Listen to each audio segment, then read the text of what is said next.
Et en tant que communauté de la paroisse protestante de la Vendange-Mézières, nous sommes vraiment ravis de vous accueillir cet après-midi, de pouvoir nous retrouver après ce long temps de crise sanitaire qui nous a obligés à suspendre, à reporter certaines de nos activités, comme ce fut le cas de la conférence de ce jour qui était initialement prévue le samedi 14 mars 2020. Voilà. Donc cela fait donc plus de 2 ans que nous avons pris contact avec notre invitée de ce jour, Madame Priscille Jomoué, que nous saluons chaleureusement et que nous remercions pour son déplacement jusqu'à nous cet après-midi, depuis la Belgique, un petit cocorico, mon pays natal, où elle est actuellement pasteur en paroisse à Jambou, près de Bruxelles. Priscille Jomoué a d'autres fonctions et responsabilités. Elle est par ailleurs professeure, docteur en théologie et a publié de nombreux documents, j'ai vu, et elle assure aussi les fonctions de coordonnatrice des ministères francophones à notre église sœur, les PUB, l'Église protestante unie de Belgique. Voilà, l'église sœur de l'UEPAL et même l'église sœur de l'EPUF. Voilà, ravi de vous accueillir, de voir aussi vos diversités, ça nous fait chaud au cœur. Voilà, bravo, bravo à vous qui vous êtes déplacés aussi. Bravo à la paroisse de Lutz, bien représentée, à la paroisse Névange, à la paroisse de Moyeuvre, à la paroisse de Ronda. C'est toujours un exercice difficile, ça. Un grand merci aussi à nos amis du groupe biblique œcuménique, vraiment bien représenté aussi. Et je disais à Priscille, qui a aussi des engagements dans le Conseil œcuménique des Églises, combien elle était réjouie de savoir que nous avions ces liens avec ce GBO qui est là, créé depuis pas mal de 40 ans, pas près de 40 ans maintenant. Voilà. Alors, pourquoi cette conférence? Eh bien, parce qu'en 2018 est paru ce livre, que probablement plusieurs d'entre vous connaissez déjà, Une Bible des femmes.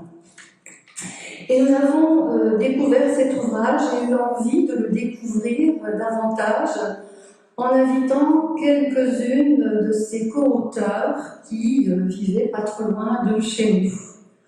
Alors, de quoi s'agit-il? Avant tout, déjà, il s'agit d'un livre, d'un ouvrage collectif, dont le projet d'écriture a été lancé à Genève par Elisabeth Parmentier, que certains d'entre vous connaissent aussi, et Lauriane Savoie, toutes deux enseignantes à la faculté protestante, et Elisabeth Parmentier étant déjà, entre-temps d'ailleurs, devenue doyenne de cette faculté fondée par le père du protestantisme francophone, Jean Calvin. Lauriane Savoie nous dit qu'on a constaté autour de nous qu'il y avait énormément de méconnaissance des textes bibliques. Beaucoup de gens ne les connaissent peut-être plus aussi, ou bien ils pensent qu'ils sont devenus obsolètes. Et surtout, remise en question à travers les valeurs actuelles, et notamment féministes. L'idée a donc été de démontrer que les valeurs féministes et la lecture de la Bible ne sont pas antagonistes, ne sont pas incompatibles. Une Bible des femmes, dans cet ouvrage de 2018, se voulait aussi être un clin d'œil et un hommage à un autre ouvrage collectif qui était similaire, au titre similaire, de Women's Bible, paru en 1898, ça date un peu, sous la direction de la suffragette américaine Elizabeth Cady Stanton, qui déjà à l'époque, avec d'autres, s'indignait des interprétations masculines de la Bible au sujet des femmes. Vite rejointe en 2018 par la théologienne catholique canadienne Pierrette Daviau, les deux protestantes genevoises ont réuni autour d'elle un panel de consoeurs qui, à elles toutes, ont constitué un collectif d'une vingtaine de femmes théologiennes, protestantes et catholiques, francophones, européennes, africaines et québécoises. À partir des découvertes en sciences bibliques et des questions critiques féministes, les auteurs développent dans cet ouvrage plusieurs thématiques majeures liées aux femmes, en mettant en évidence comment des textes bibliques peuvent être lus à nouveau frais, et évidemment pas que par les femmes. Et d'ailleurs à ce sujet, je dois vous signaler que en écho masculin, en 2021, est parue une Bible des hommes. Voilà, les auteurs ont ici exploré les diversités des figures masculines représentées dans la Bible, débordant bien des stéréotypes du genre masculin. Ainsi, pourquoi cette conférence? Eh bien aussi parce que le mois de mars, vous le savez, avec sa journée internationale des droits de la femme, célébrée le 8 mars, se prêtait donc bien à nous intéresser de plus près à ces différentes thématiques ainsi abordées par ces théologiennes chrétiennes contemporaines. C'est ainsi qu'en 2019, nous avions déjà initié une première conférence avec l'une d'elles, Joanne Sacho-Charas, et qu'aujourd'hui, après ces 2 années de pause, nous continuons avec l'intervention de Priscille John-Way. Sa contribution à cet ouvrage s'est faite à partir de la lecture de l'Évangile de Marc au chapitre 5, les versets 25 à 34, qui nous relate l'épisode de la femme hémorroïde. Et plus précisément, le choix pour Priscille de questionner à travers ce récit le prisme des violences qu'il soulève. En quoi une relecture de ce récit s'avère-t-elle nécessaire aujourd'hui? Et donc je laisse maintenant la place à Priscille pour son intervention.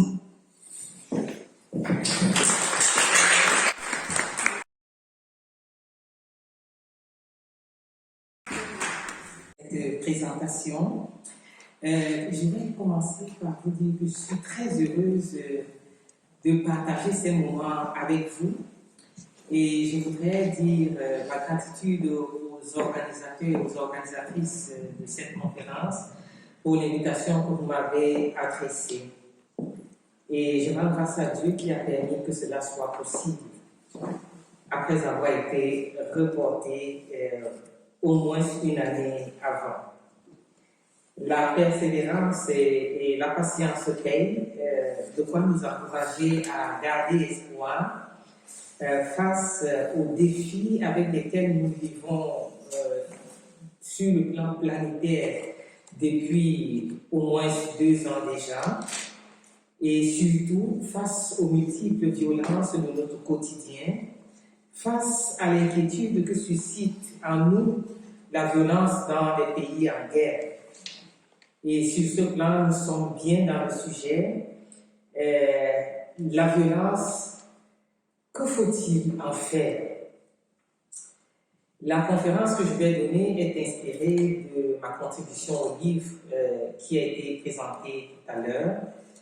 Jésus dit à la femme mise à l'écart, fille, de la violence à la tendresse, une lecture de Marc 5, 25 à 34.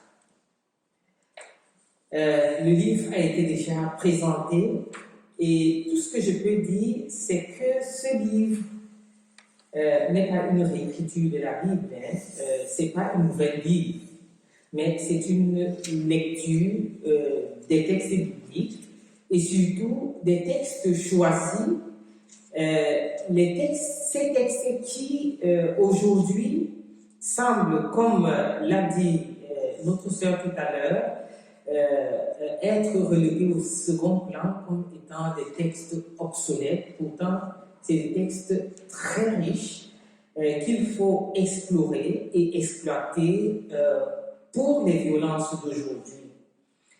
Pourquoi je le dis? Il faut bien le savoir, il n'y a aucun texte inutile dans la Bible. Tous les passages bibliques sont voulus par Dieu parce que la Bible nous parle de nous. La Bible nous parle des êtres humains.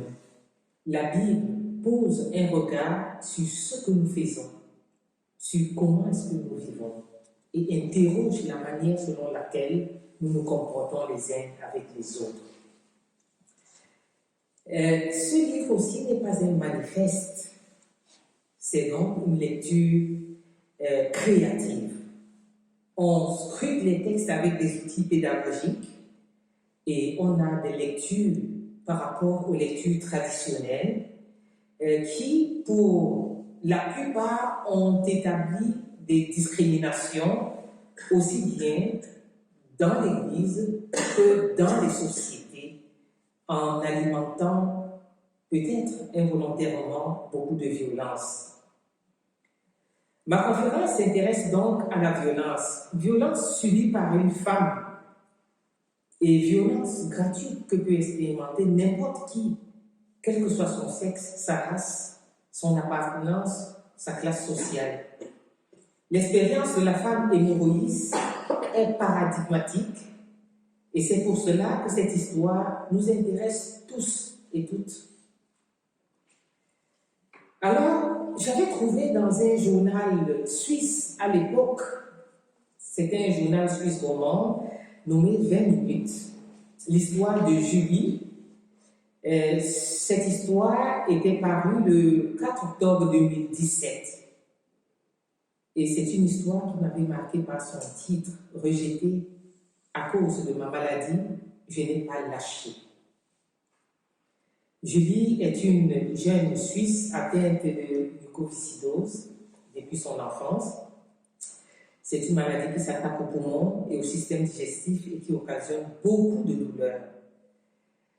Mis à part la souffrance qu'engendre la maladie, Julie doit affronter les moqueries de ses camarades de classe qui finissent par l'isoler.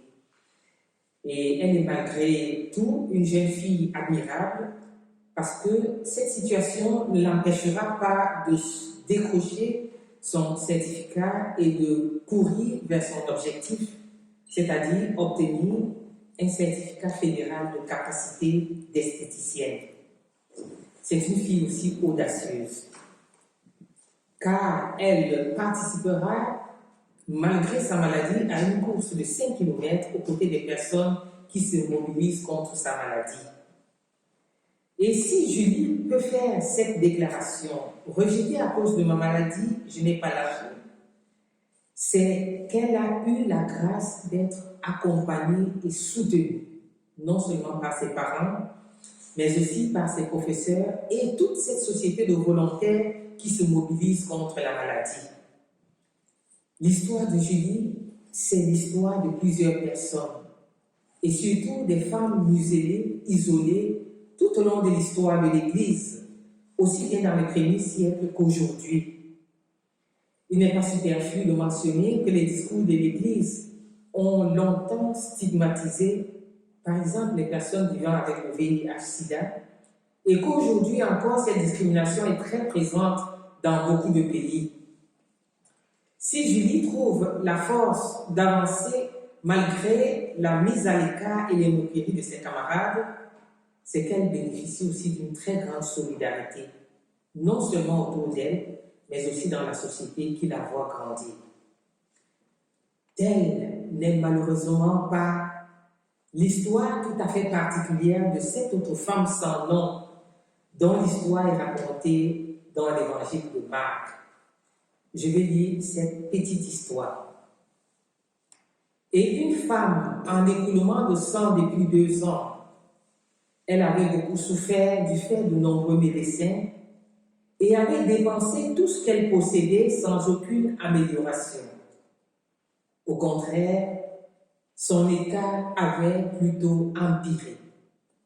Cette femme, donc, avait appris ce qu'on disait de Jésus.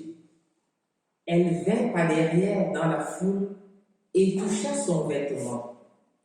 Elle se disait, si j'arrive à toucher au moins ses vêtements, je serai sauvée. À l'instant, sa perte de sang s'arrêta et elle ressentit en son corps qu'elle était guérie de son mal. Aussitôt Jésus s'aperçut qu'une force était sortie de lui. Il se retourna au milieu de la foule et il disait, « Qui a touché mes vêtements ?» Et ses disciples lui disaient, « Tu vois la foule qui te presse et tu demandes qui m'a touché ?» Mais il regardait autour de lui pour voir celle qui avait fait cela. La femme, craintive et tremblante, sachant ce qui lui était arrivé, vint se jeter à ses pieds et lui dit toute la vérité. Celui-ci lui dit, « Fille, ta foi t'a sauvée, va en paix et sois saine de ta souffrance. » J'aimerais commencer par dire que le seul fait de mettre quelqu'un à l'écart est une violence à part entière. L'une des choses indispensables au développement de ce travail serait de faire une mise au point. Le dictionnaire définit la violence comme une contrainte physique ou morale exercée sur une personne en vue de l'inciter à réaliser un acte déterminé. Et de façon générale, on a tendance à considérer prioritairement comme violence véritable l'abus de la force physique, voyant ainsi les autres formes de violence comme larvées. Et je pense que cette distinction donne au commun des mortels l'impression que la violence larvée est moindre parce qu'elle est visible à l'œil nu et par conséquent pourrait être tolérable. Or, dans certains contextes, c'est elle qui détruit le plus l'être humain. Ce qu'il faut aussi savoir, c'est que isoler une personne dans une société où l'humain se définit essentiellement par son appartenance à la communauté ou à la société est la violence la plus rude que l'on peut ressentir. L'humain existe lorsqu'il fait partie intégrante de la société ou de la communauté, lorsqu'il est considéré et participe avec les autres à la vie, aux activités, aux événements de la communauté. La mise à l'écart, l'isolation ou la marginalisation de la femme hémorroïste sera perçue comme une violence à part entière et pas comme une violence moindre. Notons aussi que la violence est ancrée dans l'histoire des peuples. Elle ne date pas d'aujourd'hui. Le récit de Marc met en scène une femme souffrante, aux prises avec un rejet, une mise à l'écart, perçue comme violence perpétrée par des bien portants, entre guillemets. Je mets bien portants, entre guillemets. Ils sont en apparence pour le moins bien portants. Et ceci dans une société, à l'époque, qui n'a pas assez de place pour les femmes. Plus précisément, une société dans laquelle, au nom de Dieu encore, des hommes ont établi des lois qui leur permettent de rejeter celles qui développent une maladie peu commune. La violence à l'égard des femmes est un phénomène universel, fortement enraciné dans les pratiques culturelles des peuples aussi. On observe sur les plans familial, social, économique, politique, professionnel et religieux, de telle sorte qu'elle apparaît pour beaucoup de femmes comme un mode de vie normal, même si elles la supportent et l'expérimentent dans la douleur et le désir inexprimé de s'en libérer. Dans nombreuses sociétés, le critère d'évaluation de la femme est intimement lié non pas à ce qu'elle est, mais à sa capacité d'endurer le silence, la souffrance liée à la discrimination. Ainsi, pour beaucoup, encore aujourd'hui, la femme vertueuse, la femme véritable, celle qui est jugée bonne ou normale, ne doit pas se plaindre à autrui ni dévoiler les outrages ou les violences qui sont perpétrées par un homme, quel qu'il soit, dans la société comme dans la famille. Il faut souligner qu'il s'agit d'une question de genre et de classe, car des femmes riches, par exemple, aussi bien à l'époque qu'aujourd'hui, exploitent et maltraitent des domestiques qui ne mangent pas à table et qui dorment à la cuisine dans un coin de la maison. Dans beaucoup de pays que j'ai visités, en Inde, en Afrique, j'ai observé cette situation où on va dans des contrées lointaines ou villageoises chercher une domestique pour travailler en ville. Elle fait très bien tous les travaux domestiques, mais elle mange dans un coin ou alors elle dort à la véranda, même pas à l'intérieur de la maison. Ça existe encore aujourd'hui. Le monde de la Bible, et particulièrement le Nouveau Testament, fait état à de multiples occasions de violences horribles contre les femmes sous des formes multiples. Par exemple, dans l'Ancien Testament, l'histoire du Lévite et de sa concubine montre une culture dans laquelle les femmes étaient traitées comme des possessions sacrifiables. Et je vais lire dans Juges 19, 25. Alors le Lévite saisit sa concubine et la leur amena dehors. Ils la connurent et la malmenèrent toute la nuit jusqu'au matin, et au lever de l'aurore, ils l'abandonnèrent. Notons que connaître dans le langage de l'Ancien Testament veut dire violer, avoir avec des relations sexuelles. Le Nouveau Testament aussi parle des histoires de femmes victimes de violences. La femme qui ne porte pas de nom et qui est appelée par le motif pour lequel elle doit être condamnée. La femme surprise en adultère. Elle se voit accusée par des hommes qui envisagent sa lapidation tout en ignorant volontairement ou alors en préservant l'homme avec qui elle a commis l'adultère. Et ils disent dans la loi de Moïse, de telles femmes doivent être lapidées. Et paradoxalement, les textes de la loi qui traitent du sort des personnes prises en cas d'adultère ne punissent pas l'homme qui se serait épris d'une femme qui n'est pas sous la protection d'un autre homme. Une femme qui n'est pas possédée par un autre homme. Et il faut dire qu'on a justement dans l'Ancien Testament cette précision que l'homme adultérin est puni s'il a touché à une femme qui appartient déjà à un autre homme. Autrement dit, il ne peut pas porter atteinte à ceux qui appartiennent à un autre homme comme lui, mais il peut violenter une femme qui est toute seule. C'est paradoxal. Alors, ces observations ne signifient pas que la vérité divine se définit dans la maltraitance et la haine de ces créatures, non. Aujourd'hui, on a très bien compris que la Bible, qui parle aux êtres humains d'eux-mêmes, est remplie de violence. Parce que la violence fait partie de la culture de l'humain et non de la culture divine. Seulement, plutôt que d'endosser la violence ou de l'ignorer, ces histoires racontées confondent la violence, la condamnent et la transforment. Voilà donc ce qui a motivé le choix de mon sujet, montrer que Jésus ne légitime pas la violence.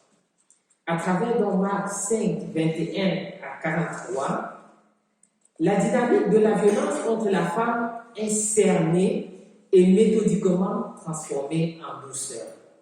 Voilà donc ce que j'ai essayé de montrer. Il faut déjà établir qu'il y a dans ce texte de la violence pour celles qui, au contraire, méritent sympathie et empathie. La description de la maladie de la femme à la perte de sang est très brève au verset 25. Le texte parle de perte de sang. Mais il ne mentionne pas de quel type d'hémorragie souffre cette malade. Donc, on postule seulement, on s'imagine que la perte sanguine est issue de son appareil génital. Et puis, précisément de ses ovaires. Et en référence à Lévitique 15, 19 à 30, on sait que ce type d'anomalie était de nature à rendre impure la personne sujette, ainsi que toute personne qui entrait en contact avec elle.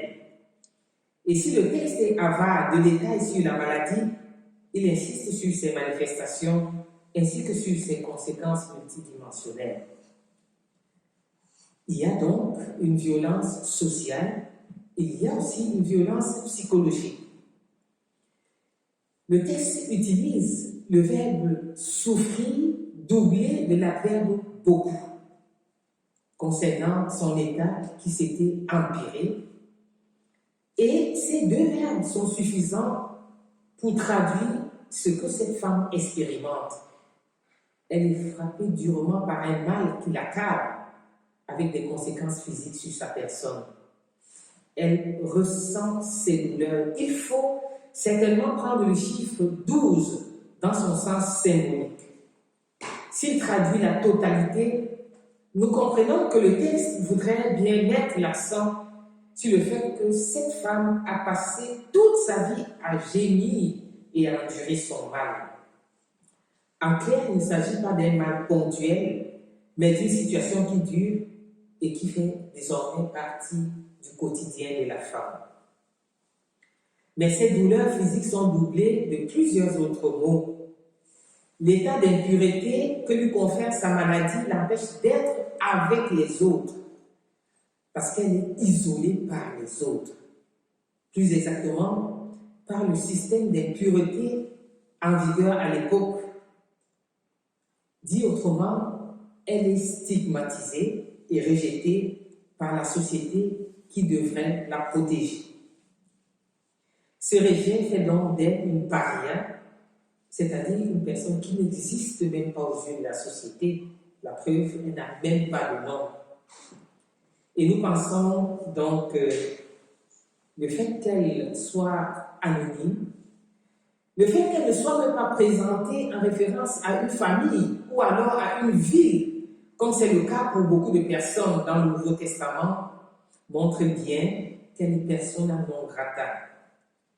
Cette femme, non seulement on ne peut pas la toucher, on ne peut pas la côtoyer, on ne peut même pas lui parler, et sa souffrance est considérée comme dérangeante. Le fait qu'elle souffre dérange tout le monde. Un autre indice dans ce texte qui rend compte de sa situation est l'utilisation des adjectifs craintive et effrayée. Il y a aussi tremblante au verset 33. Ces adjectifs présentent l'état psychologique de la personne. C'est une personne frustrée. Les disciples ont quelque peu raison de considérer que leur maître pose une question ridicule, car dans une foule, les personnes se touchent inévitablement les unes les autres, sans en prendre même conscience. Et la femme se sent coupable, elle panique. Elle panique parce qu'elle entretient une psychose depuis de longue date. Aussi parce qu'elle est consciente d'avoir posé un geste interdit. En somme, la femme anonyme est physiquement, socialement, psychiquement violentée. Et la liste de ces mots s'allonge. Il y a aussi une violence économique et financière. Le verset d'6 présente sa situation économique comme une situation qui a évolué, mais négativement, car sa richesse s'est envolée avec le temps. C'était une femme riche qui a eu les moyens d'avoir recours à des médecins. Et notons qu'à son époque, c'était un luxe et un signe de bien-être économique que de pouvoir se faire suivre par un médecin. Et cette mention implicite de la richesse intérieure de la femme traduit bien le fait que la maladie n'est pas liée à une classe particulière de personnes. Elle peut toucher n'importe qui. Et le ton de ce récit est significatif. Elle a beaucoup souffert du fait de nombreux médecins. Ici, il s'agit d'une critique à l'égard du corps médical qui a une part de responsabilité dans la souffrance financière et médicale de la femme. Lui aurait-on fait dépenser plus qu'il n'en fallait pour des soins apportés? Ne serions-nous pas ici dans une situation d'escroquerie? Où des médecins sans foi ni loi se seraient préoccupés premièrement de se remplir les poches sans toutefois se soucier de la santé de la malade? Il y a beaucoup de contextes dans beaucoup de pays aujourd'hui où la médecine fonctionne exactement comme ça, où on escroque les malades et on ne les soigne pas. Le texte semble confirmer cette hypothèse, souffrir du fait, souffrir à cause d'eux. Puis il affirme qu'après avoir tout dépensé, son état ne s'était pas amélioré et au contraire, sa situation empirait. Donc il est possible que cette affirmation veuille aussi souligner l'incompétence ou l'ignorance des médecins. Mais le ton du texte fait beaucoup plus pencher vers la première hypothèse, c'est-à-dire l'escroquerie. Et la malheureuse ruinée est obligée d'adopter l'attitude prise par les pauvres de l'époque en cas de maladie, celle qui consistait à recourir aux guérisseurs. Et l'évangéliste Marc, de façon implicite, brosse le tableau d'une société dans laquelle les responsables politiques, ou alors l'État, comme on peut le nommer aujourd'hui, n'accordent pas d'importance à la santé des populations, surtout des plus vulnérables. Ayant donc entendu parler de Jésus comme exorciste et thaumaturge particulièrement bon, elle se tourne vers lui. Mais elle n'ose même pas se présenter de face. Elle n'ose pas présenter son cas de façon responsable et ouverte. Elle s'introduit frauduleusement. En effet, elle est consciente n'avoir pas le droit de se mêler à la foule, d'où sa peur et surtout sa honte, parce qu'elle ne pouvait plus se payer l'intervention d'un médecin. Il y a aussi une violence religieuse. Si toutes les violences que j'ai énumérées avant sont handicapantes, les pertes de sang rendaient la maladie impure au regard de la loi juive. Hormis le fait qu'elle ne pouvait fréquenter personne ou prétendre à une vie conjugale, elle ne pouvait même pas se rendre au temple. Ou, pire encore, elle ne pouvait même pas prier, elle n'avait pas le droit de prier. Cette femme est donc malheureuse sur tous les plans de sa vie, exclue de la vie religieuse, de la vie sociale, de la vie familiale et même d'une éventuelle vie conjugale. Voilà un récit qui pose clairement le bien fondé de la religion dans la société. Si Jésus dit qu'il est venu pour les malades et non pour les bien portants, il est tout à fait normal de se poser la question du rôle social de la religion à l'époque et même de nos jours. Est-il important dans la recherche de l'épanouissement de l'être humain et surtout des personnes vulnérables? Au regard de la place qui est donnée aux femmes dans plusieurs religions et dans plusieurs églises contemporaines, la même question peut encore se poser.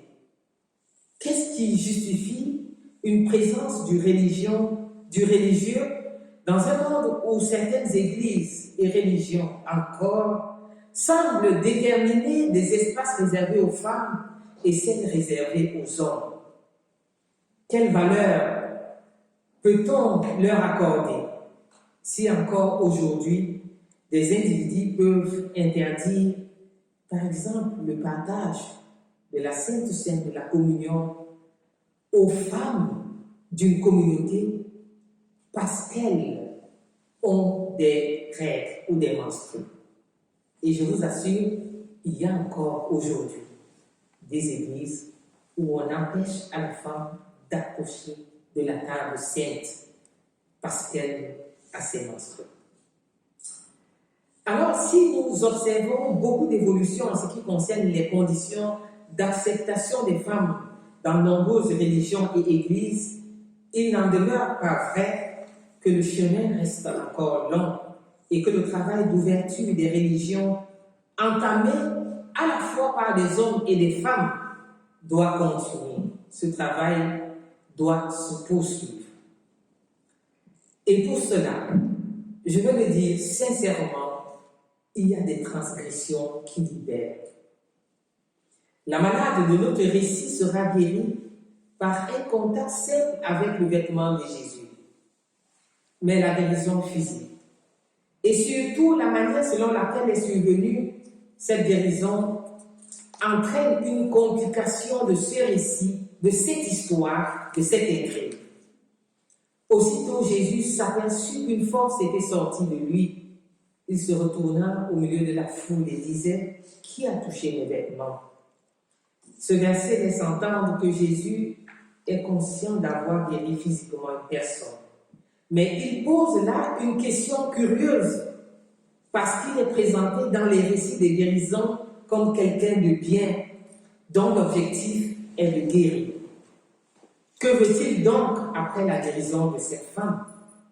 Pour quelle raison voudrait-il identifier la personne qui a touché son vêtement?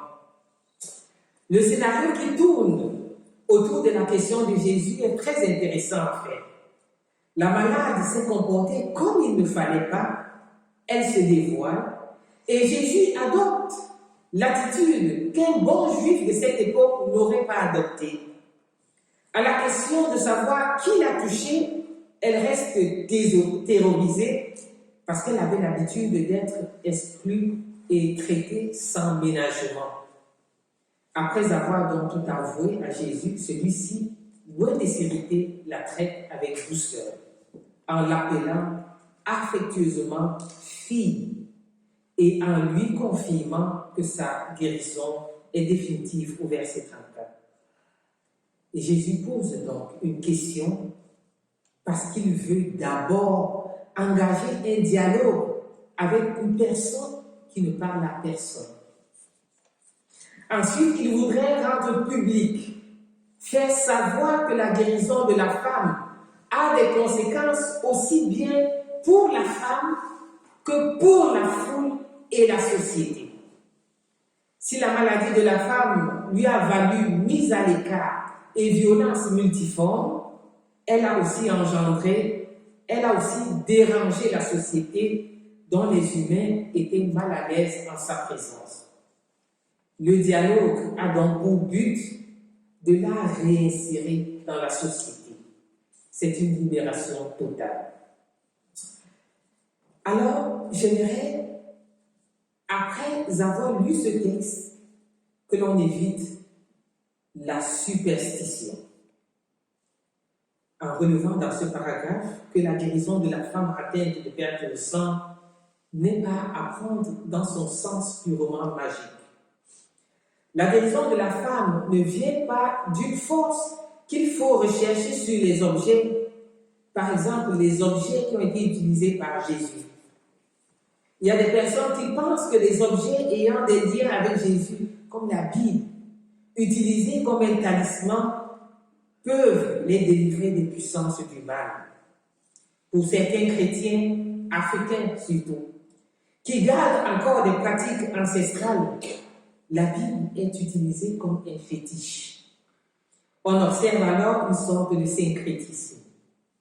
Dans ces récits, c'est la puissance de Dieu qui se trouve en Jésus-Christ qui a été à l'origine de la guérison. Un certain nombre de conditions ont été remplies pour que cela se produise. Et Jésus a bien raison de déclarer « Ta foi t'a sauvé ». Si je dis que la guérison n'est pas à prendre dans un sens purement magique, c'est en réalité pour mettre en exergue aussi la responsabilité des autres, à la fois dans la souffrance et dans la guérison. Donner à cette libération un caractère purement magique serait aussi dédouaner l'être humain de sa responsabilité ou de sa participation au travail de libération de son semblable. Pour que la femme soit libérée, il a fallu aussi un engagement de sa part elle-même. Il y a des préalables au miracle. Il y a des attitudes et des gestes qui appellent le miracle ou le changement.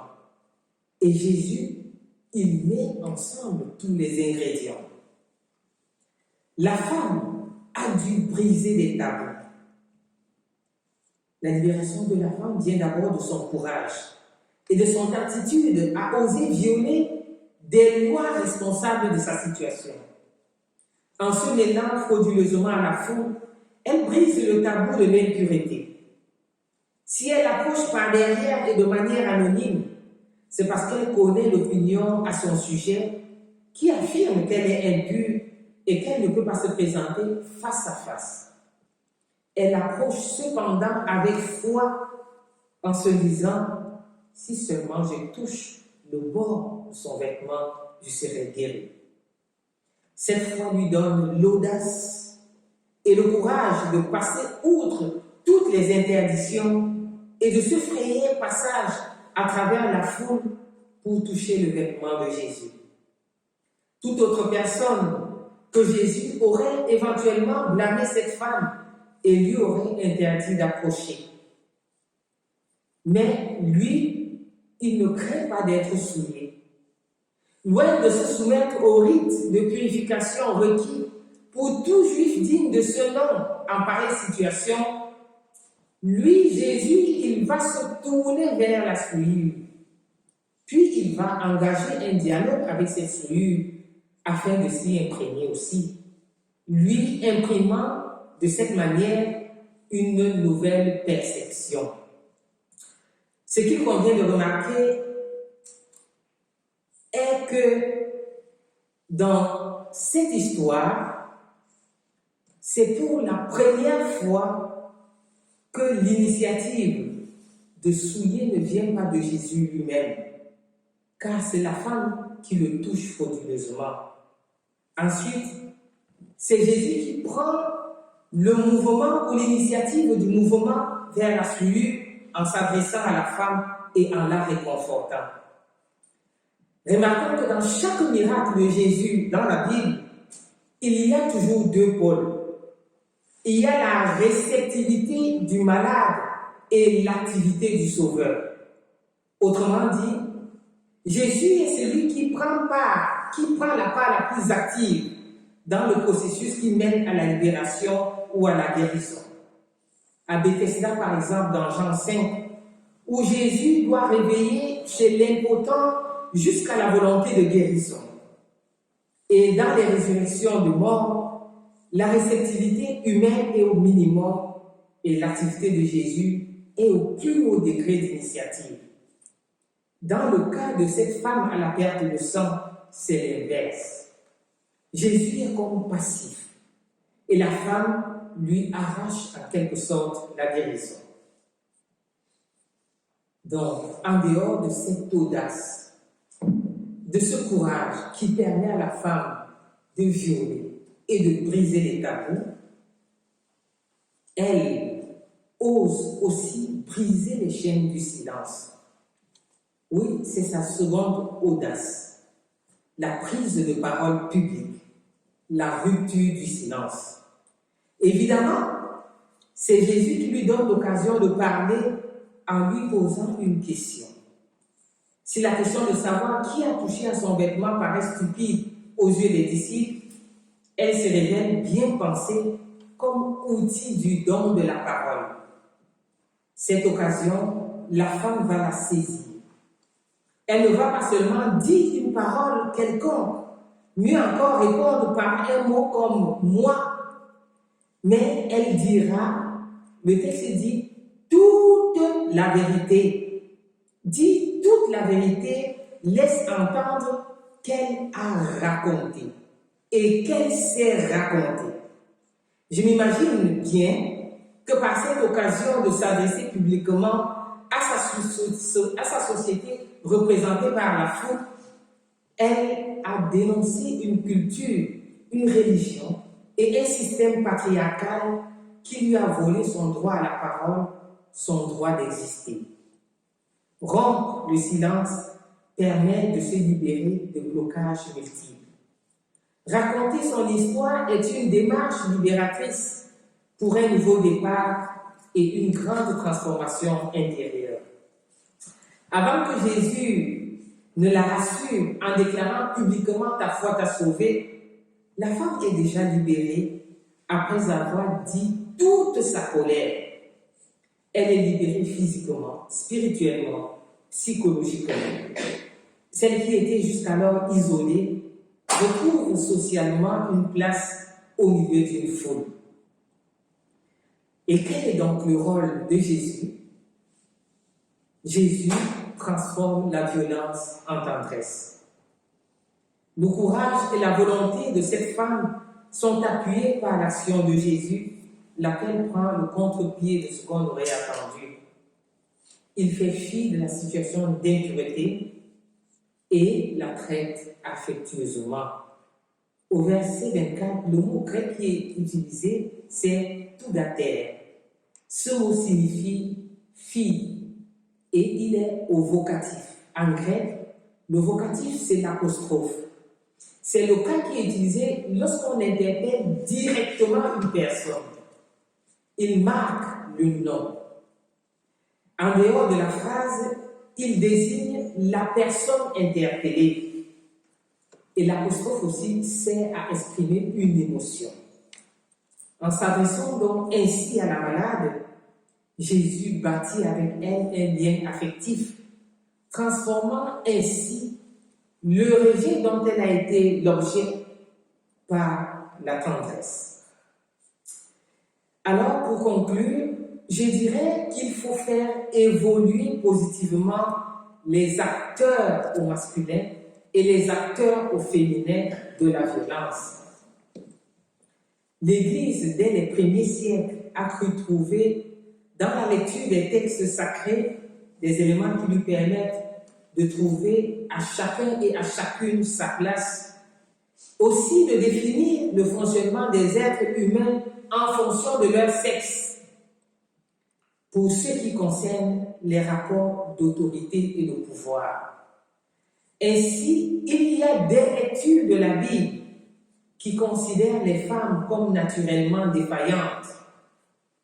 Et ces lectures ont longtemps marqué l'enseignement de l'Église. La Bible a donc été interprétée de manière à justifier le rôle de la femme résumé dans sa soumission aux hommes qui ont sur elle une autorité et un contrôle absolu. La Bible ainsi interprétée devait pour l'Église un moyen de se soumettre aux abus, tout en fixant des règles qui interdisent aux femmes d'en échapper. Face à cette situation qui perdure encore aujourd'hui, oui, cette situation, elle perdure. Elle n'est pas très visible, mais elle perdure. Donc, face à cette situation, et à travers l'expérience de la femme à la perte de sang, c'est comme si Jésus disait encore à nos contemporains aujourd'hui, il vous a été dit, isolez les femmes de ce genre, mais moi je vous dis, approchez-les. Laissez-vous approcher par elles, car l'impureté ne vient pas de l'extérieur pour vous atteindre, mais elle part de vous-même, de votre intérieur pour atteindre le monde extérieur. Ainsi, mettre à l'écart un être humain pour une raison naturelle, qui est son genre, sa classe sociale, sa race, son sexe, c'est de l'impureté dont il faut se débarrasser. Et de la même manière, rejeter une personne parce qu'elle est malade et souffrante doit être considéré comme une impureté à combattre. Ce n'est plus ce qu'on touche qui rend impur, mais c'est plutôt le regard qu'on pose sur l'autre qui rend impur. En acceptant la femme souffrante, Jésus pointe du doigt le véritable mal dont il faut se débarrasser par l'amour et l'accueil. Quiconque n'aime pas et n'accueille pas, c'est celui ou celle-là, le malade, qu'il faut soigner. L'être humain peut donc comprendre en s'auto-examinant aujourd'hui, par le prisme de l'amour et de l'accueil, que c'est à lui de déterminer s'il est malade, s'il nécessite des soins particuliers. Et c'est ici que l'acte de Jésus devient libérateur pour tout le monde. C'est une libération qui ne coûte rien. Elle est à portée de main. C'est une grâce qu'il faut acquérir simplement au prix de sa volonté de regarder la femme, de regarder l'autre autrement, comme une créature aimée de Dieu, au même titre que moi. La thérapie qui est prodiguée personnellement sur soi est valable aussi bien pour les hommes que pour les femmes, car des femmes, en se soumettant volontairement ou pas aux règles de discrimination élaborées par certains hommes et aussi par elles, parce que les femmes participent aussi aux règles de discrimination, fonctionnent comme maillons dans la dynamique d'une violence qui d'un instant à l'autre va se retourner contre elles. Si le serviteur doit suivre l'exemple du maître, Jésus invite toute personne qui se réclame de lui ou qui sympathise avec lui à entrer dans ce merveilleux programme qui consiste à transformer la violence en tendresse. Voilà donc ce que je peux partager aujourd'hui avec vous. Et j'espère que les questions nous permettront d'enrichir davantage ce texte. Je vous remercie.